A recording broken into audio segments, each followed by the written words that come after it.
그러니까 상처를 어쨌든 기억들은 다 우리가 가지고 있고 그것들이 나중에 언젠가는 또 유사한 환경에 나오게 되면 살짝 기억이 날 수도 있고.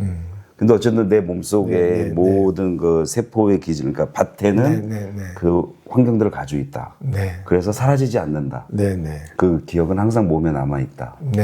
그런데 그러면은 사라지지 않으면 이제 우리는 어떻게 하는 거예요? 근데 그걸 갖고 사는 거죠. 그걸 그냥 갖고 거기에 계속 기억을 가지고 사는데 이제 그게 문제가 너무 커져서 쉽게 말해 관절이 망가지거나 뻣뻣한 걸로 나타나거든요. 그게 아주 심해져요. 그러면은 그때는 적절한 개입이 필요한 거죠. 아까 말했듯이 이제 과거의 상처를 쓰다듬어 줄 수도 있는 건가? 이제 그리고 지금 현재 그걸로 인해서 현재 악화된 거를 이제 쓰다듬어 줄 수가 있는 거죠. 근데 이제 우리가 이 밭이라고 하는 건요. 아직까지는 화학적 자극, 화학적 물질, 약에 의한 효과보다는 이게 얘네들은 원래 움직임을 감지하기 위해서 밭이 만들어진 거기 때문에 기계적 자극이 훨씬 여기 지금까지는 이게 반응을 하는 게 연구 결과란 말입니다.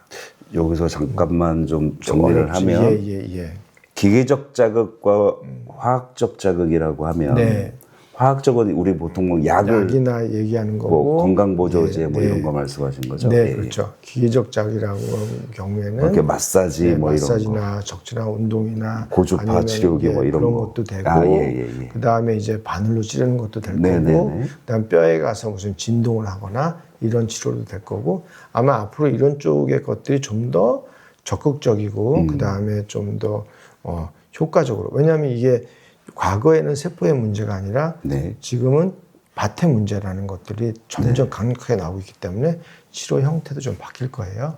이렇게 생각하시면 되는 게 생리학과 생화학이라는 게 의학에서는 두 가지 중요한 분야가 있어요. 근데 이제 생리학이 사실은 노벨 의학상 하면 생리학이거든요. 생리학이 의학의 주류예요. 근데 화학은 그 어떻게 보면 그 결과이거든요. 중간 단계거나 결과예요. 그러니까 쉽게 말하면 이러한 과정이 있으면 그 중간을 볼 때 화학적 물질이 어떻게 나오는지를 확인하는 거거든요. 근데 아무래도 화학적 물질을 만드는 거는 이제 비즈니스가 되다 보니까 그쪽은 굉장히 발전을 했는데 실제로 주류인 생리학은 사실상 상당히 정체돼 있었어요. 그래서 우리나라 같은 경우에도 생리학자가 임상 생리학자가 거의 없어요. 이거는 이제 비즈니스가 안 된다고 생각을 하는 거죠. 그러나 그럼에도 불구하고 의학의 원천은 생리학에서 나와요. 근데 이제 지금 쉽게 말하면 세포의 문제가 아니다 밭의 문제다 하는 것도 생리학에서 나온 거고 그 다음에 이것은 이제 앞으로는 그럼 다시 과거에 2차 세계대전 때까지만 해도 생리학이 주류였거든요. 그 시기가 다시 도래하게 되는 거예요. 그러니까 화학적 물질이 아니라 물리적인 자극이 치료법이 될 수가 있다는 얘기예요. 그럼 여기서 제가 그냥 문과생으로서 하나 궁금한 게 그 생리학으로 접근해 들어갔을 때 기계적인 자극이 왜 그 밭이 중요해졌을 때 기계적인 자극이 어떤 도움을 주는 거예요? 더 유리한 건가요? 이 세포라고 하는 게 원래 이 밭을 만드는 것도 세포고요. 밭을 바꾸는 것도 사실은 세포예요. 이게 좀 어려운 얘기일 수도 있지만. 근데 이 세포의 이 밭은 다 세포에 연결돼 있어요. 연결이 돼 있어서 밭이 어떻게 움직이는지가 세포에 전달돼서 세포를 바꾸는 거거든요. 그러니까 이 밭이 움직이는 기반은 물리적인 기반이에요. 그리고 밭이 들어갔을 때 안에서 그거를 화학적으로 바꾸는 거예요. 그러니까 화학적이라고 하는 거는 어떤 에너지의 전달 단계예요. 그래서 물리적인 현상이 화학적으로 나타나는 거지 물리적인 현상이 없어지는 게 아니에요. 그러니까 밭의 가장 중요한 역할은 물리적인 현상을 세포에 전달하는 거예요. 그럼 밭이 변하고 밭이 뻣뻣하다 하면 세포에도 뻣뻣하다고 전달하는 거고 밭이 유연하고 상태가 좋다라고 하면 세포에도 상태가 좋다고 이제 연락을 하는 거예요. 세포가 거기에 맞춰서 거기에 대응을 하는 거죠.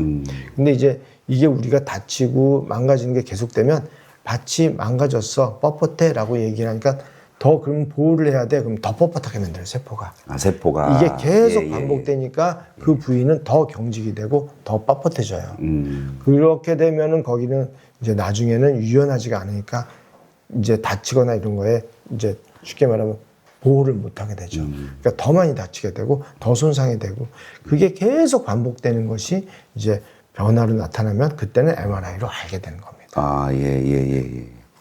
조금 이해했습니다. 예. 예. 그러니까는 계속 그 상처가 기억을 하고 있는데 거기다 반복을 계속 하게 되면 그 기억은 더 오래 남게 되고 그렇습니다. 그건 더 뻣뻣해지고 네. 굳어지고 거기에 맞게 세포는 또 변화가면서 맞습니다.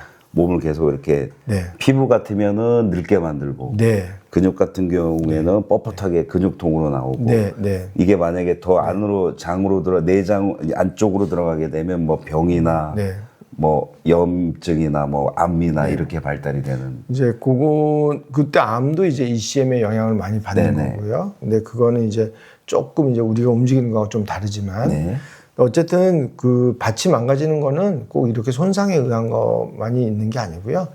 그 노화 자체도 밭이 망가지는 거의 한 부분이기도 하고 또 이제 먹는 거 특히 그 당화합물 이거 중요하기 때문에 당에 대한 관리가 나이가 들면서는 특히 중요해요. 그래서 당뇨가 있던 없던 간에 당을 잘 관리하는 것이 그래서 어떻게 보면은 장수에서는 가장 중요한 부분이라고 볼 수가 있어요. 그렇군요.